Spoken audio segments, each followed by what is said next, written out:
Jambo la kwanza, tutachukiwa na ndugu na marafiki na wengi waliokuwa karibu kabla ya kuokoka kwetu. Kabla ya kuokoka kwetu tulikuwa na marafiki, tulikuwa na ndugu, tulikuwa na wazazi. Kuna watu walikuwa karibu na sisi. Mara baada ya kuokoka, hauna budi kufahamu hivi. Ni jambo la kawaida sana mama yako alikuwa anakupenda kuanza kukuchukia sana. Ni jambo la kawaida sana baba yako alikuwa anakupenda kukuchukia sana. Marafiki, ndugu, mabosi na kadhalika. Kwa nini wakuchukie?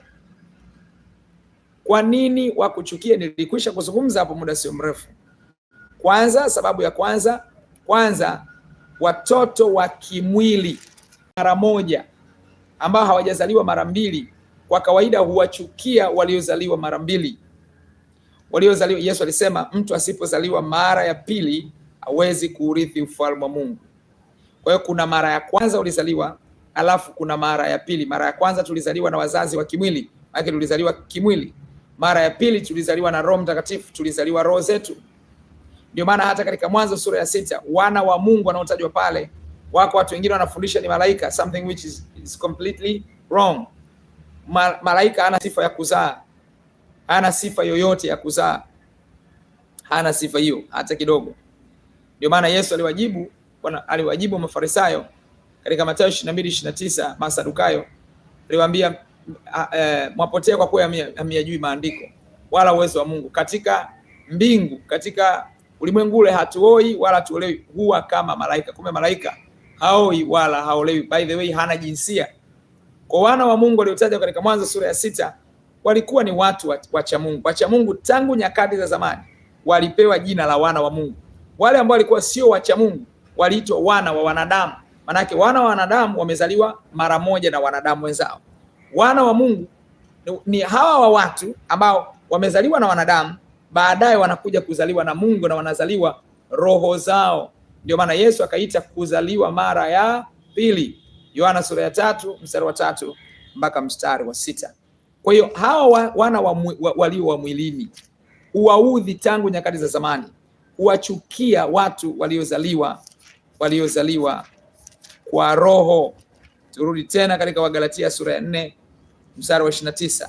Lakini kama vile siku zile yule aliyezaliwa kwa mwili alivyo. Hapa anataja habari ya Ishmaeli na Isaka. Ishmaeli ndio aliyezaliwa kwa mwili, Isaka alizaliwa kwa ahadi, sio kwa mwili. Lakini kama vile siku zile yule aliyezaliwa kwa mwili alivyomuudhi yule aliyezaliwa kwa roho, ndivyo ilivyo na sasa.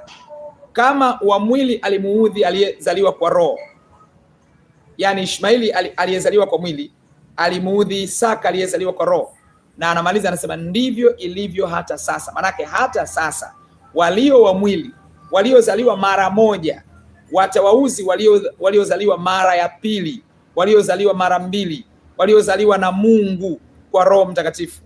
Ndivyo ilivyo hata sasa. Kwa hiyo kwa nini ndugu watakuchukia, marafiki watakuwepo watakuchukia? Sio jambo la ajabu mara baada ya kuokoka kwako. Hilo lieleweke. Lazima utachukiwa, lazima utakasirikiwa, na wakati wote giza huwa halipendi nuru, na watu wote walioko gizani huwa hawapendi kukaa karibu na nuru. Katika Yohana sura ya 3 mstari wa 18 mpaka mstari wa 21, Biblia inasema amwaminie yeye, yani Yesu, amwaminie yeye hahukumiwi, asiamini amekwisha kuhukumiwa, kwa sababu hakuliamini jina la mwana pekee wa Mungu. Na hii ndiyo hukumu, ya kuwa nuru imekuja ulimwenguni, na watu wakapenda giza kuliko nuru, kwa maana matendo yao yalikuwa maovu. Maana kila mtu atendaye mabaya huichukia nuru, wala haji kwenye nuru matendo yake yasije yakakemewa. Bali yeye aitendaye kweli huja kwenye nuru, ili matendo yake yaonekane wazi ya kuwa yametendwa katika Mungu. Kwa hiyo wana wa mwili, watu ambao hawajaokoka, tegemea hivyo. Wewe umeokoka, tegemea hivyo. Kuchukiwa ni jambo la kawaida, kwa sababu walianza kumchukia Yesu Bwana wetu, na amelisema katika Yohana 15:20 kwamba kama walinipenda mimi watawapenda na ninyi, kama walinichukia watakuchukia. Kwa hiyo hupaswi kushangaa kwamba mbona nimeokoka nachukiwa, badala ya mimi kupendwa nimeacha mabaya. No, Watakupenda ukienda kwa mganga wa kienyeji, watakupenda ukiwa mlevi kama wao, watakupenda ukiwa mzinzi kama wao. Lakini kitendo cha kuachana na maisha yao machafu, unakuja kwenye nuru, maisha yako ya kwako nuruni, ni hukumu kwao. Ndio maana andiko tumetoka kulisoma katika Yohana 3:18 mpaka 21. Watu wa giza hawaipendagi nuru, wanaichukia nuru, wala hawataki kuja kwenye nuru. Yohana sura ya 10 mstari wa 22. Yohana sura ya 10 mstari wa 22. Ninyi mtakuwa, Yesu anasema, ninyi mtakuwa mkichukiwa na watu wote kwa ajili ya jina langu, lakini mwenye kuvumilia hata mwisho ndiye atakayeokoka. Mtakuwa watu wa, Yesu anasema katika Yohana 10:22, mtakuwa watu wa kuchukiwa na watu wote. Ukiona unachukiwa na unaishi maisha matakatifu, yani uchukiwi kwa sababu wewe ni mwizi, uchukiwi kwa sababu unachukua wake za watu. Ukiona unachukiwa kwa sababu uko katika mstari, kwa sababu umeacha dhambi, kwa sababu umeacha ulevi, umeacha dhambi za kila namna, alafu kwa kuacha dhambi hivyo eti unachukiwa, elewa hivi kwamba wewe ndio uko sawa sawa mbele za Mungu. Paulo mtume alikuwa anachukiwa kwa viwango visivyokuwa vya kawaida. Kwa nini alikuwa? Kwa sababu maisha yake yalikuwa safi na alikuwa anawaambia watu ukweli, alikuwa hachanganyi mambo. Na sisi sasa, unapoona umeokoka na ujichanganyi na dhambi alafu unachukiwa, elewa wewe uko sahihi. Mtu mmoja anaitwa John Wesley. John Wesley alikuwa ni mhubiri wa utakatifu katika karne ya 18. Alikuwa ni mhubiri sio wa kawaida, alikuwa Mungu anamtumia kwa namna ya hatari. John Wesley alikuwa ni mhubiri wa ajabu. John Wesley alikuwa kila siku akienda kuhubiri atapigwa mawe, atamwagiwa michanga, atapigwa na mayai visa, atapigwa. Siku moja alikuwa anahubiri mahali, kahubiri kutwa nzima, asubuhi mpaka jioni. Hakuna mtu aliyempiga mawe, hakuna mtu aliyemtukana, hakuna mtu aliyemrushia michanga. Akaanza kujiuliza, niko sawa sawa kweli? Niko sawa sawa kweli? Mbona leo sijapigwa mawe? Mbona leo sijatukana? Mbona leo sijadhalilishwa? Akaingia kichakani, akaanza kumwomba Mungu, kama Mungu, au kuna mahali nimetenda dhambi, au kuna mahali nimekosea. Mbona Bwana, kuna mtu yote alinifanyia mabaya, hakuna alinipiga, hakuna alinifanyaje? Historia inaeleza kwamba akapita mmoja muhuni, jitu fulani alieleweki kichwa la miguu. Akasema huyu mtu anaomba nini? Anaomba kupigwa mawe. Akachukua jiwe akamrushia hapo kichakani, jiwe lile likampata John Wesley. Lilipompata John Wesley akaanza kumshukuru Mungu. Akasema, Bwana nakushukuru kwa sababu jua alijazama na alijazama nimeshapigwa jiwe. Ndivyo wenzetu walivyotangulia. Walijua kabisa mtu anaishi maisha matakatifu huchukiwa na wengi. Yesu Kristo alitafutwa hata kuuawa kwa sababu ya maisha yake na injili yake. Anasema katika Yohana sura ya 8 mstari wa 40, Yesu anasema, na sasa mnatafuta kuniua mimi, mtu niliyewaambia kweli niliyosikia kutoka kwa Mungu. Walitafuta kumuua kwa sababu ya ukweli wake, walitafuta kumwangamiza kwa sababu ya injili yake na maisha yake jinsi yalivyo safi. Kama we maisha yako ni safi alafu unachukiwa, mtukuze Mungu, wewe ndio uko sawa sawa. Yesu alisema, ole wenu mtakapokuwa mnapendwa na watu wote, mtakapokuwa mnasifiwa na watu wote, kwa sababu hivyo ndivyo baba zenu walivyowatenda manabii wa uongo. Manabii wa uongo ndio wana sifa ya kupendwa na wote, wana mtindo wa kusifiwa na wote. Ukiona unasifiwa na wote, jikague vizuri. Lakini mtu wa kweli yeye hapendwagwi na watu wote. Kuna watu watampenda, kuna watu watamchukia. Kwa hiyo mambo yatakayotokea katika mwili, fahamu na ndugu, marafiki na wengi uliokuwa karibu nao kabla ya kuokoka kwako. Jambo la pili, utasingiziwa mambo ambayo hukuwahi kuyatenda. Utasingiziwa mambo ambayo hukuwahi kuyatenda. Hilo nalo litegemee. Kama umeokoka hivi karibuni, tegemea hayo, habari ya kusingiziwa mambo ambayo huyajui wala hujawahi kuyafanya. Mathayo sura ya 5 mstari wa 11. Mathayo sura ya 5 mstari wa 11. Mathayo sura ya 5 mstari wa 11. Heri ninyi watakapowashutumu na kuwaudhi na kuwanenea kila neno baya kwa uongo. Kuwanenea kila neno baya kwa uongo. Yaani wanakusemea neno baya, alafu neno hilo lenyewe wanakusemea la ubaya juu yako, lakini ni uongo. Maana yake ni nini? Unaweza kama umekwenda kanisani, mume wako akaanza kukusema maneno.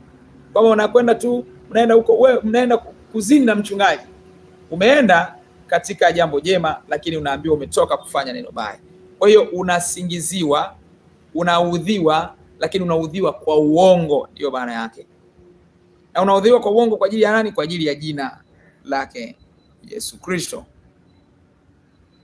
Na Yesu Kristo siku moja alijieleza kwamba wako watu walimchukia Yesu na baba yake, walimchukia bure. Kumchukia bure maana yake kumchukia bila sababu. Kuna watu wana uwezo wakakuchukia wewe wakati hauna sababu ya kuchukia, yani huna kosa liwalo lolote. Yohana sura ya 15 mstari wa 24. Yohana 15:24. Yohana 15:24. Kama nisingalitenda kwao kazi asizozitenda mtu mwingine, wasingalikuwa na dhambi, lakini sasa wametuona mimi na Baba yangu na kutuchukia. Lakini litimie lile neno lililoandikwa katika Torati yao, walinichukia bure. Iliandikwa katika Torati kwamba walinichukia bure. Neno kunichukia bure, kunichukia bila sababu. Kwa hiyo wako watu watakusingizia mambo kadha wa kadha. Tegemea hivyo, simama kidete. Hakuna uongo ambao unaweza kusambazwa alafu ukadumu hivyo hivyo milele. Hapana. Yesu alisema katika Mathayo sura ya 10 mstari wa 26, kila lililositirika litafichuliwa. Yesu alisema hivyo. Kila lililositirika litafichuliwa. Wanaweza kawa wamekusingizia uongo, wanawezekana wamekusingizia mambo mabaya, lakini yoyote waliokusingizia haimaanishi ataendelea kuaminika hivyo milele. No, hakuna uongo uliosingiziwa utakaa hivyo hivyo milele. Nataka kuhakikishia, Yesu akisema amesema hakuna lililositirika ambalo halitafichuliwa. Kwamba wamekusingizia mambo mabaya, na kuhakikishia katika kukusingizia mambo hayo mabaya, na kuhakikishia Yesu kuna wakati atayafunua, yatakuwa wazi kwa watu wote kwamba hukufanya. Wanaweza kukusingizia kwamba ni mchawi, wanaweza kukusingizia kwamba umetembea na mke wa mtu, wanaweza kukusingizia chochote, lakini maandiko yanaeleza wazi kwamba hayo yote hayo yatafutiliwa mbali. Kwa hiyo tegemea kabisa kusingiziwa.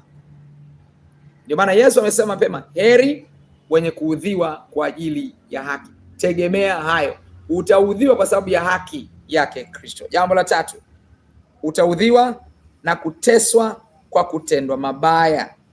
Utaudhiwa na kuteswa kwa kutendwa mabaya. Waraka wa kwanza wa Petro sura ya 1 mstari wa 6 unasema, mnafurahi sana wakati huo, ijapokuwa sasa kwa kitambo kidogo, ikiwa ni lazima, mmehuzunishwa kwa majaribu ya namna mbalimbali, ili kwamba kujaribiwa kwa imani yenu ambayo ina thamani kuu kuliko dhahabu ipoteayo, ijapokuwa hiyo hujaribiwa kwa moto, kuonekane kwenye sifa na utukufu na heshima katika kufunuliwa kwake Yesu Kristo.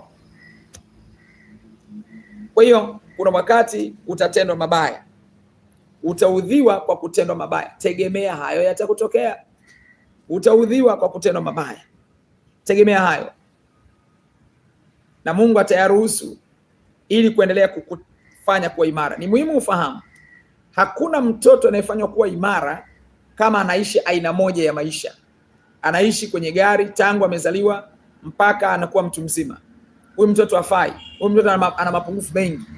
Lakini mtoto aliye imara ni yule ambaye anajua kupanda gari na anajua kutembea kwa miguu. Anajua kulala njaa na anajua chakula. Anajua maisha ya kitajiri na anajua maisha ya kimaskini. Hivyo ndivyo Mungu anavyotufanyia. Kuna wakati ataruhusu majaribu ili kutukomaza, lakini kuna wakati haimaanishi majaribu hayo yatakaa milele. 4, wakati mwingine uchumi utabana na hata kufukuzwa kazi. Tegemea hayo. Wahubiri wengi hawapendi kukwambia haya, lakini mimi nakwambia kwa faida yako. Kuna wakati utafukuzwa kazi. Hii haimaanishi kwamba wote naozungumza nao sasa watafukuzwa kazi. No, simaanishi hivyo. Namaanisha wako watu watafukuzwa kazi. kwa sababu ziko kazi nyingine ulizipata kwa njia za mganga wa kienyeji. Lazima shetani kipindi hiko ulikuwa pamoja naye, sasa hivi umemkimbia. Ukishamkimbia shetani, utaendelea kukaa na kazi yake. Kama ulipata kazi kwa mganga alafu ukaokoka, automatic kazi hiyo itaondoka, ili Mungu akupe kazi yake. Kama ulipata kazi kupitia makafara, hiyo ni shughuli za shetani. Tafsiri yake, ukiokoka shetani atachukua kazi yake, utabaki hivi. Kwa hiyo kuna wakati uchumi unaweza kubana, lakini hii haimaanishi kwamba uchumi utabana milele. Maandiko yanasema katika Wafilipi sura ya 1 mstari wa 29. Wafilipi sura ya 1 mstari wa 29. Maana mmepewa kwa ajili ya Kristo, si kumwamini tu, ila na kuteswa kwa ajili yake. Wako watu wengi hawataki kuambiwa ukweli huu. Kama kanisa la kwanza, kama wachungaji wa kanisa la kwanza waliwaambia washirika wao, sisi nasi tuna kila sababu ya kuambia washirika wetu kwamba kuna adha, kuna mateso, lakini Bwana hawezi kukuacha kwenye mateso miaka yote, atakushindia. Na kuna wakati utaishi ukiwa umeokoka kana kwamba shetani hayupo duniani kabisa. Shetani alikuja kumjaribu Yesu Kristo katika Mathayo sura ya 4 mstari wa 1 mstari wa 11. Akamjaribu na kumjaribu na kumjaribu. Yesu akapambana naye. Mara baada ya kumshinda, maandiko yanasema shetani akamwacha kwa muda. Kuna wakati lazima majaribu yatakuja, alafu kuna wakati yatakoma, yatanyamaza. Yakinyamaza maana yake shetani anakuwa amekuacha kwa muda. Katika kipindi hiko ukifanya biashara itatoka. Katika kipindi hiko ukiomba kazi unapata. Katika kipindi hiko utajiri unakuwa waziwazi. Mafanikio, kibali, kupendwa unakuwa wazi wazi. Sasa nini cha kufanya? Maadui